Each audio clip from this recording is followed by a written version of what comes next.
Welcome to the Rim Break Rodeo. We hope this video helps. You start by confirming the platform's description rules and limits, then open the editor where descriptions are entered. Once done, paste the full https://link and test it in a browser to confirm it resolves. Make sure to shorten only if the platform rewards brevity, otherwise keep the full URL for trust. Also prepare concise anchor text or a call to action. This helps viewers understand why they should click. Now save a draft to avoid losing changes as you continue. Next, format the link so it reads naturally.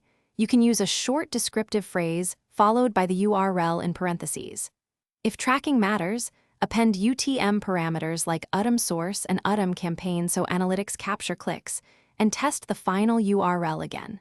Make sure timestamps or tiny clarifying notes appear nearby if the link points to a specific moment or resource.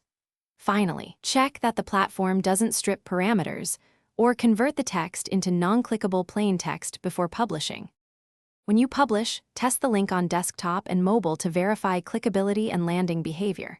If the link fails, the first fix is to re-enter the exact https://URL without extra characters and confirm proper encoding of special symbols.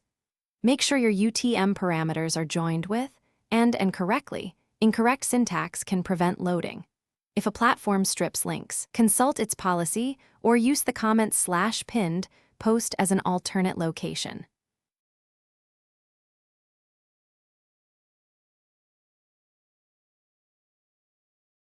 Thanks for watching.